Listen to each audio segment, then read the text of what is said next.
Hello students, कैसे हैं आप सब लोग। उम्मीद करती हूँ सब अच्छे होंगे और स्वस्थ होंगे। मैं Meena Rana ICT virtual class में आपका स्वागत करती हूँ। स्टूडेंट्स, हम पढ़ रहे हैं क्लास 6 की हिंदी और समर कैंप में हम यहाँ क्लास 6 में पढ़ रहे थे बाल राम कथा। तो पहला अध्याय हमने पढ़ा अवधपुरी में राम, और दूसरा अध्याय हम कर रहे थे जिसमें जनक और जंगल और जनकपुर था, जिसमें जब विश्वामित्र महर्षि ने राजा दशरथ से राम और लक्ष्मण की मांग की, यानी कि राक्षसों के वध के लिए। तो इधर राम और लक्ष्मण उस घनघोर ताड़का वन में चले जाते हैं, जहां पहले वो ताड़का राक्षसी का वध करते हैं। इसके बाद महर्षि विश्वामित्र का जो यज्ञ है, अनुष्ठान है, वो अंतिम दिन के अपने पड़ाव पर रहता है। इधर दो राक्षस पुनः जो है उस आश्रम पर जो है आक्रमण करते हैं।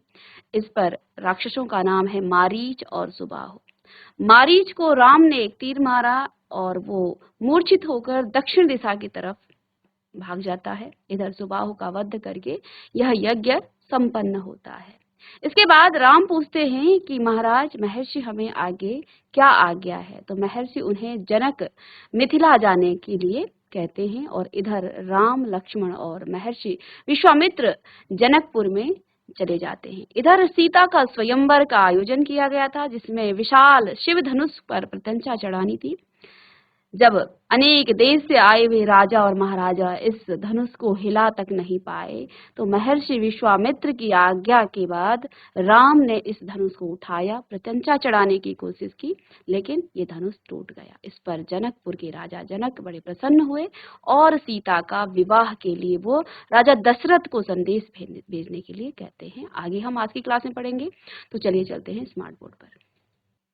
तो इधर कल की क्लास में हम जंगल और जनकपुर पढ़ रहे थे, जिसमें हमने आपको बताया कि इधर राम ने दो राक्षसों का और एक राक्षसी का वध जो है किया, और इसके बाद वो मिथिला पहुंच गए, जहां सीता के स्वयंवर का आयोजन किया जा रहा था, और देश विदेश से आए हुए विभिन्न राजा यहाँ पर उपस्थित थे, राजा और महाराजा।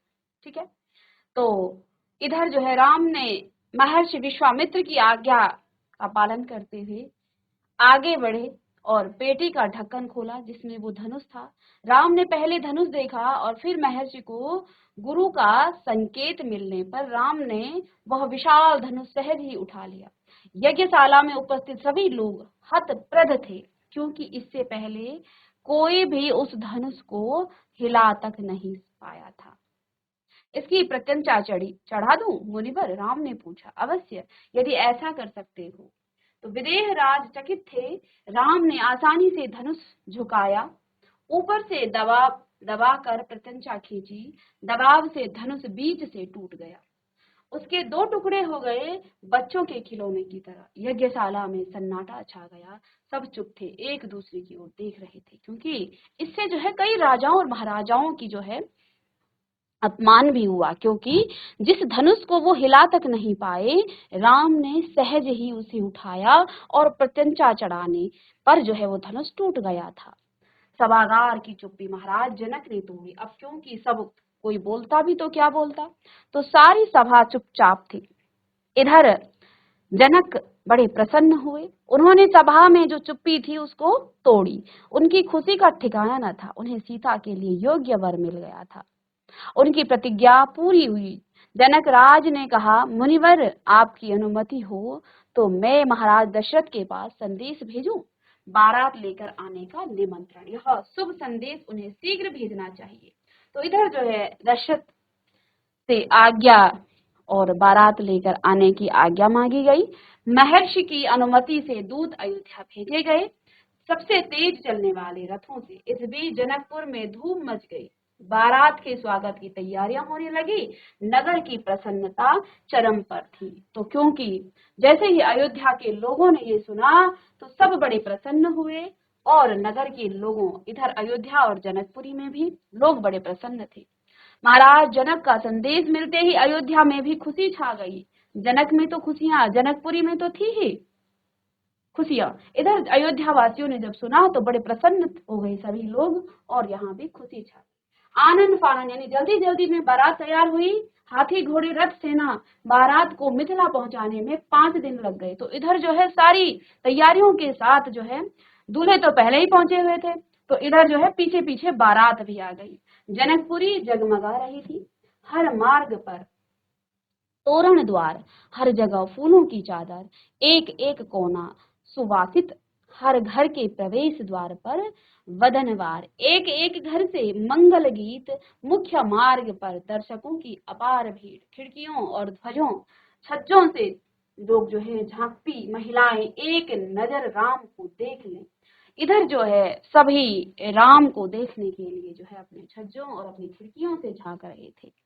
राम सीता की जोड़ी दिख जाए। विवाह से ठीक पहले विदेहराज ने महाराज दशरथ से कहा, राजन, राम ने मेरी प्रतिज्ञा पूरी कर बड़ी बेटी सीता को अपना लिया है। मेरी इच्छा है कि छोटी पुत्री उर्मिला का विवाह लक्ष्मण से हो जाए। मेरे छोटे भाई कुशध्वज की 2 पुत्रियां हैं, मांडवी और श्रुतकीर्ति, कृपया उन्हें भरत और शत्रुघ्न के लिए स्वीकार करें। तो इधर जो है महाराज जनक ने जो है सभी पुत्रों के लिए यहाँ कन्याओं का वर्ण कर दिया, और राम लक्ष्मण भरत और शत्रुघ्न सभी जो है जनकपुरी से सभी के लिए जो है यहाँ से कन्याओं का वर्ण किया गया। भरत और शत्रुघ्न के लिए वो स्वीकार करे। राजा दशरथ ने यह प्रस्ताव तत्काल मान लिया। विवाह के बाद बारात कुछ दिन जनकपुरी में रुकी। बाराती बहुओं को लेकर अयोध्या लौटे तो रानियों ने पुत्र वधुओं की आरती उतारी, स्त्रियों ने फूल बरसाए और शंख ध्वनि से गलियां गूंज उठी। यह आनंदोत्सव लगातार कई दिनों तक चलता रहा। तो इधर जो है राम दशरथ के 4 पुत्रों का विवाह संपन्न हुआ और सभी रानियों ने अपनी बहुओं की आरती उतारी और अपने पुत्र वधुओं की आरती उतारी, उनका स्वागत किया। स्त्रियों ने फूल बरसाए, शंख ध्वनियों से गलियां गूंजने लग गई, और ये जो आनंद का उत्सव था ये कई दिन तक चलता रहा, क्योंकि जब घर में कोई शादी होती है तो ये उत्सव जो है कई दिन तक चलता रहता है। ठीक है, अब इसके बाद तीसरा अध्याय है, इसमें 2 वरदान। रानी कैकेयी राजा दशरथ को सबसे प्रिय थी, क्योंकि वो युद्ध करना भी जानती थी। और एक बार जब राजा दशरथ के रथ का पहिया धरती के नीचे समा रहा था, तो उस समय रानी कैकेयी ने अपने हाथ की उंगली को जो है उस रथ पर जो है टिकाए रखा था।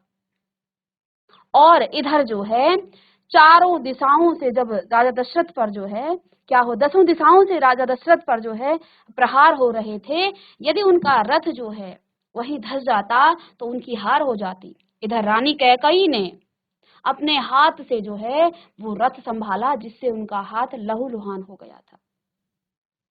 तो जब राजा दशरथ की विजय हुई, चारों 10 दिशाओं के जो शत्रु थे उन सब से राजा दशरथ, तभी उनका नाम दशरथ पड़ा। 10 रथों से जो है जीत करके वो आए थे दशरथ, तभी उनका नाम पड़ा था। इधर रानी कैकेयी ने अपने हाथ को लहूलुहान कर दिया था, क्योंकि इस विजय में कैकेयी ने उनका साथ दिया था।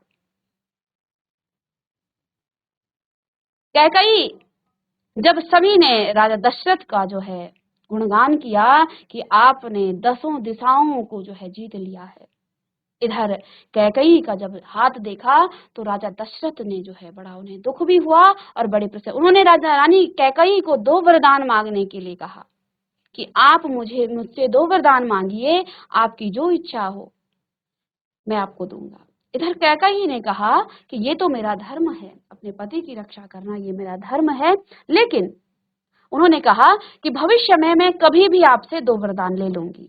तो राजा दशरथ मान गए और उन्होंने वचन दिया कि आप कभी भी मुझसे 2 वचन लेंगे, 2 वरदान लेंगी तो मैं आपको जरूर दूंगा, क्योंकि इस युद्ध में रानी कैकेयी ने ही उनका जिताया था। इस बात का जिक्र नहीं किया जाता है। रानी कैकेयी जो है बड़ी रथ विद्या, युद्ध विद्या को जानने वाली थी, इसीलिए राजा दशरथ उनको जो है सबसे प्रेम करते थे, सब रानियों से प्रिय थी रानी कैकेयी। रानी कैकेयी अब जो है ये वरदान लेती है, और किस समय लेती है सब जानते हैं। तो आइए 2 वरदान, ये तीसरा हमारा यहाँ अध्याय होगा।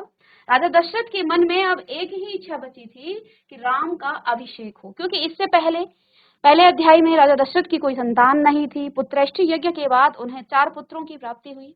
जब उनके मन में उनकी शिक्षा दीक्षा पूरी हुई, बालक बड़े हुए, लगभग 16 साल के भी नहीं हुए थे, तो उस समय जो है उनकी विवाह की बात चल रही थी। पहले जल्दी हो जाती थी शादी, तो इधर जो है विश्वामित्र उन्हें अपने साथ लेकर जाते हैं, क्योंकि अंदर जो है मंत्रणा चल रही थी। उन सब की सभा में जो है ये बातें चर्चा में थी कि इन राजकुमारों की अब शादी की जाए, इनको विवाह के लिए कन्याओं का वरण किया जाए। इधर विश्वामित्र उन्हें जब अपने साथ ले गए तो जनकपुर में जो है इनका विवाह हुआ, 4 पुत्रों का विवाह हो गया। अब दशरथ के मन में एक इच्छा बची थी, राम का अभिषेक। राम दशरथ के ज्येष्ठ पुत्र थे, और राज्य में जो ज्येष्ठ पुत्र होता है, अगला राज्य जो है वही राजा बनता है। राजा के बाद ज्येष्ठ पुत्र ही राजा बनता है, उसका ही राज्याभिषेक होता है। उन्हें युवराज का पद देना अयोध्या लौटने के बाद से ही उन्होंने राम को राजकाज में शामिल करना शुरू कर दिया। तो जैसे ही वो अयोध्या लौटे तो इधर उन्होंने जो है सभी काम, उनको जो है राजकाज का काम सिखाने के लिए उनमें शामिल कर दिया। राम यह जिम्मेदारी अच्छी तरह निभा भी रहे थे। उनकी विनम्रता, उनकी विद्वता, पराक्रम का लोहा सभी मानते थे। प्रजा उनको चाहती थी, दशरथ के लिए तो वह प्राणों से प्यारे थे ही। दरबार में राम का सम्मान निरंतर बढ़ रहा था। राजा दशरथ वृद्ध हो चले थे। मुनि वशिष्ठ से विचार विमर्श के बाद एक दिन उन्होंने दरबार में कहा, मैंने लंबे समय तक राजकाज चलाया, जैसा बन पड़ा अब मेरे अंग शिथिल हो गए हैं, मैं वृद्ध हो चला हूँ, मैं चाहता हूँ कि यह कार्यभार राम को सौंप दो। अगर आप सब सहमत हो तो राम को युवराज का पद दे दिया जाए। अगर आपकी यह राय इससे भिन्न है तो मैं उस पर भी विचार करने को तैयार हूँ। सभा में तुमिल ध्वनि से राजा दशरथ के प्रस्ताव का स्वागत किया। सभी सभा ने जो है उनके प्रस्ताव का स्वागत किया। राम की जय जयकार होने लगी।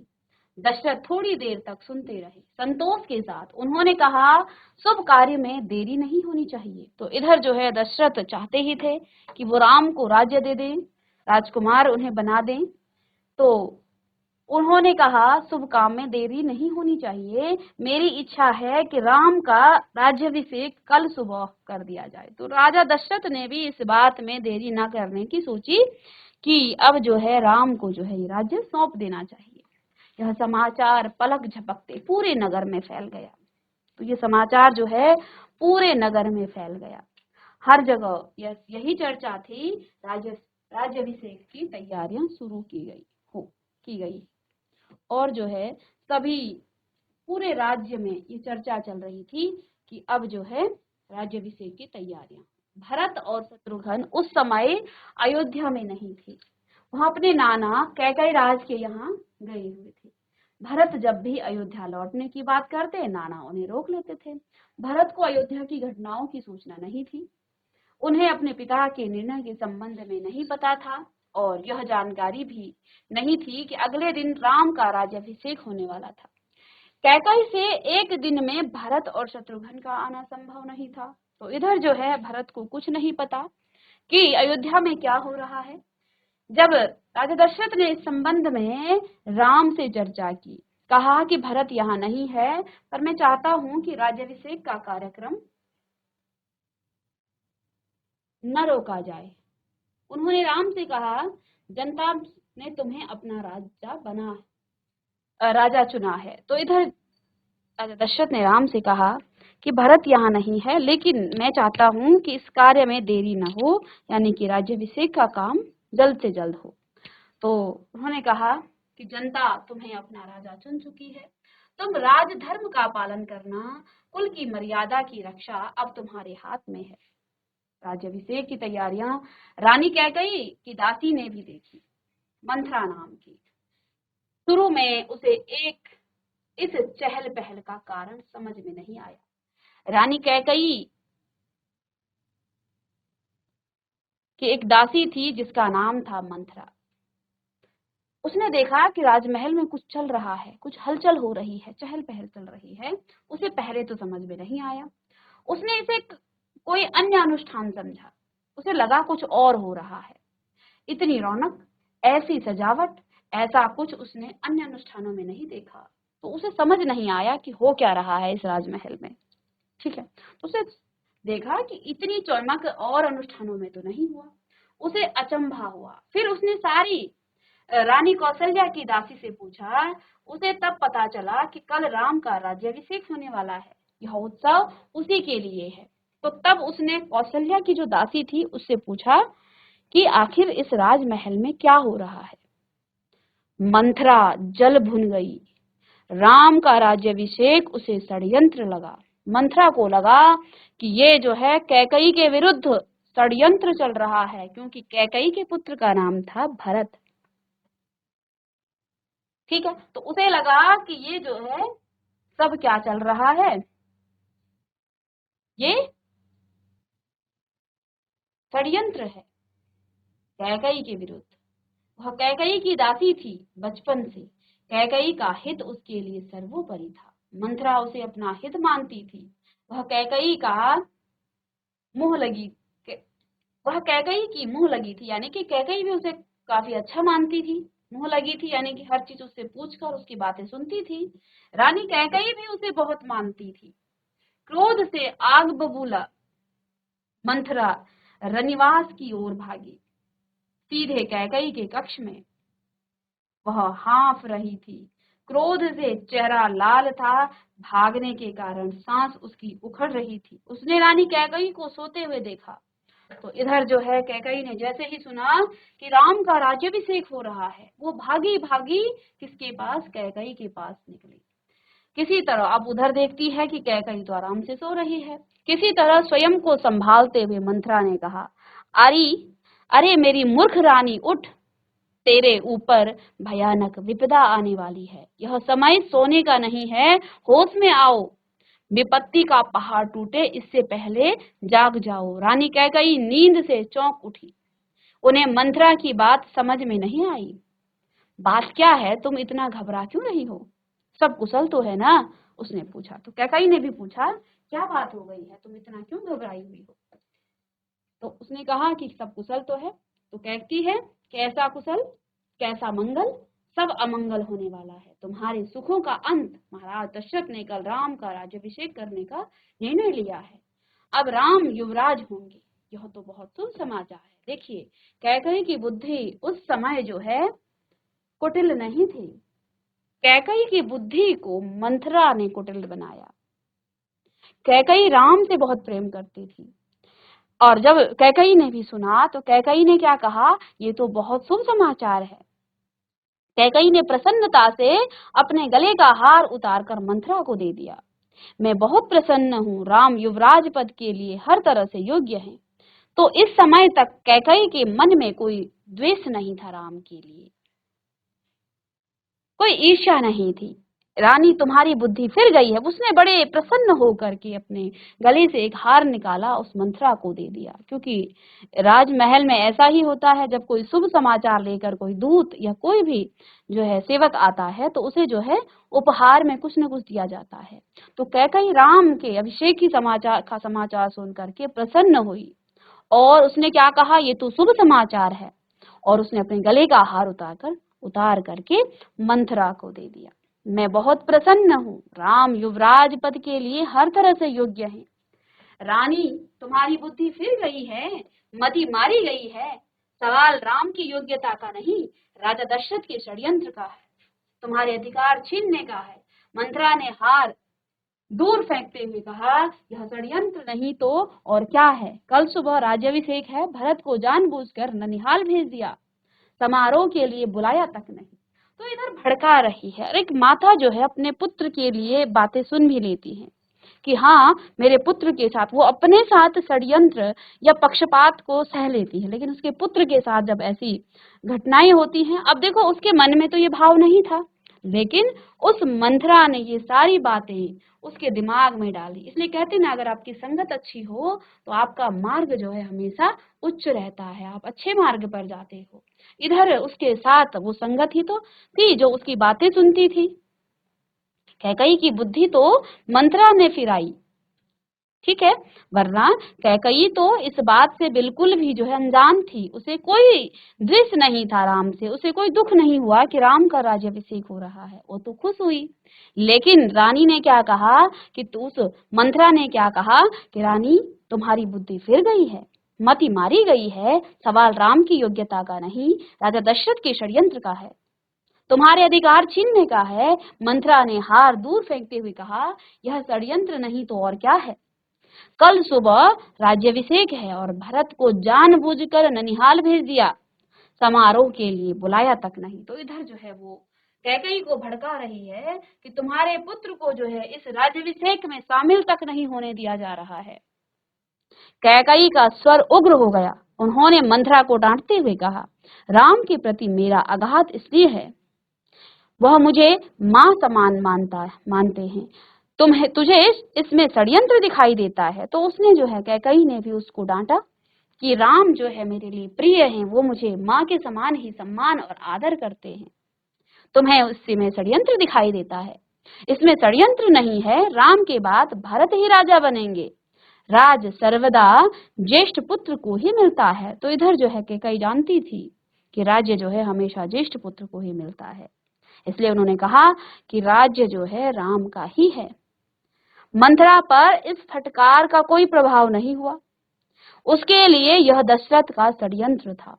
तो कैकई के डांटने के बाद भी षड्यंत्र जो मंथरा थी उसने जो है फिर से कैकई को भड़काया। उसने उसके लिए यह दशरथ का षड्यंत्र था। वह रानी कैकई के पलंग पर बैठ गई, उसके बहुत निकट कैकई के चेहरे की ओर देखते हुए उसने कहा, तुम बहुत भोली हो, नादान हो, तुम्हें आसन्न संकट नहीं दिखता, दुख की जगह प्रसन्नता होती है। इस बुद्धि पर किसी को भी तरस आएगा। समझो रानी, राम राजा बने तो तुम कौशल्या की दासी बन जाओगी, भरत राम के दास हो जाएंगे, वह राजा नहीं बनेंगे।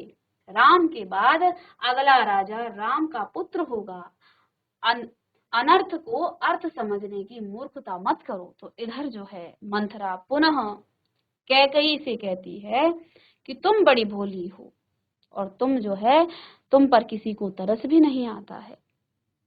रानी समझो, यदि राम राजा बन गए तो राम की जो माता कौशल्या है वो राजमाता होंगी और तुम उसकी दासी होंगी, तुम दासी बनोगी कौशल्या की।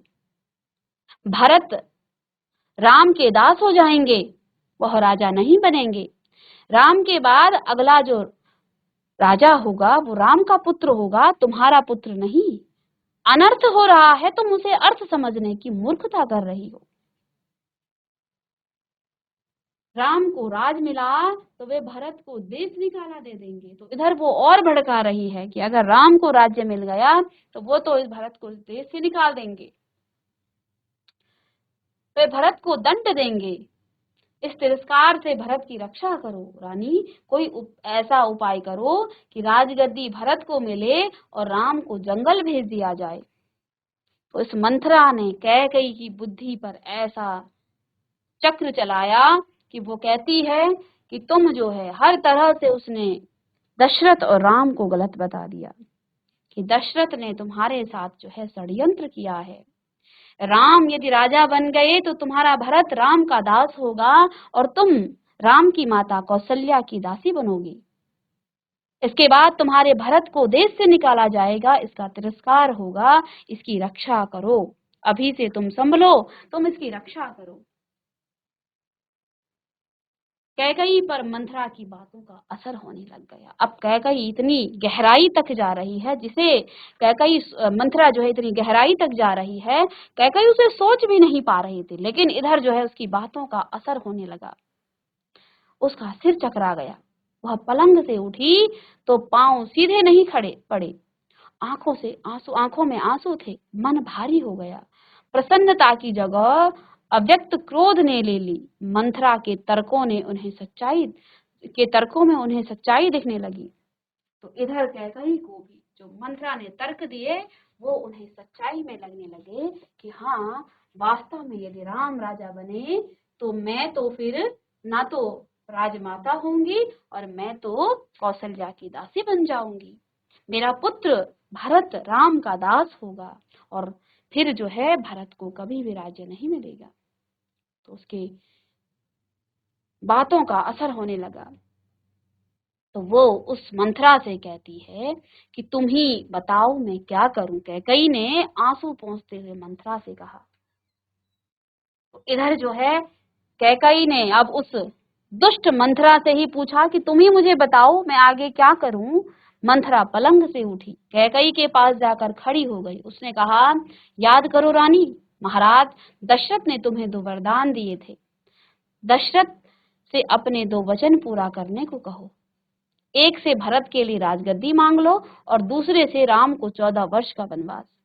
तो इस मंथरा ने कैकई की बुद्धि फिराई और उस वरदान की याद भी कैकई को दिलाई जिसकी याद कैकई को थी ही नहीं। कैकई का चेहरा तमतमाया हुआ था। उन्हें मंथरा की बात ठीक लगी और उसके मन में एक प्रश्न अब भी था कि यह बात दशरथ से कैसे कहें, उन्हें रनिवास बुलवाएं या प्रतीक्षा करें। मंथरा ने कैकई के मन की बात भांप ली। उसने कहा, तुम मैले कपड़े पहनकर कोप भवन चली जाओ। महाराज दशरथ आए तो उनकी ओर मत देखो। तो इधर जो है सारी प्लानिंग कर रही है मंथरा कि तुम ऐसा करो, कोप भवन कहते हैं जहां पर जो है बहुत दुख जब तुम्हें हो जाता है तो वहां आप जाते हो। तो ये एक राजमहल की व्यवस्था है। तो क्या कहा गया कि तुम कोप महल जाओ, ठीक है, और उसकी ओर मत देखना, तुम दशरथ की तरफ मत देखना, बात मत करो। तुम उनकी प्रिय रानी हो और तुम्हारा दुख देख नहीं पाएंगे। तो मंथरा जानती थी, सभी चीज पता थी उसे, बचपन से ही वो कैकई के साथ रहती थी। तो क्या कहा, तुम दशरथ की प्रिय रानी हो, तुम्हारा दुख नहीं देख पाएंगे। बस उसी समय तुम्हें अब उनकी पिछली बातें याद दिलाना है, 2 वचन मांग लेना। तो मंथरा ने जो है राजा दशरथ रानी कैकई को बताया कि इस तरह से तुम दशरथ को बताओ कि मुझे मेरे 2 वरदान दे, मैं ऐसा ही करूंगी, महाराज का षड्यंत्र सफल नहीं होने दूंगी। अब कैकई को भी लगा कि महाराज दशरथ ने मेरे साथ, मेरे पुत्र के साथ षड्यंत्र किया है।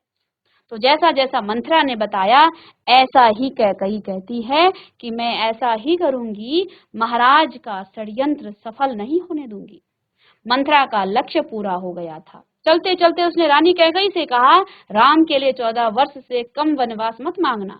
तो ये तो दुष्ट थी मंथरा, उसने चलते चलते अब उसने समझ गई कैकई के मन पे जो है अब ये बात तो बैठ गई कि अब मुझे जो है भरत को ही राजा बनाना है। तो उसने चलते चलते ये भी कहा कि राम के लिए 14 वर्ष से कम वनवास मत मांगना, भरत इतने समय में राजकाज संभाल लेंगे, जब तक राम लौटेंगे लोग उन्हें भूल चुके होंगे। अब जल्दी करो, रानी बहुत समय बहुत कम है। तो इधर जो है चलते चलते वो दुष्ट मंथरा कैकई के मन को बिल्कुल जो है राम के प्रति और दशरथ के प्रति भड़का देती हैं। ठीक है, तो नेक्स्ट क्लास में हम आगे पढ़ेंगे।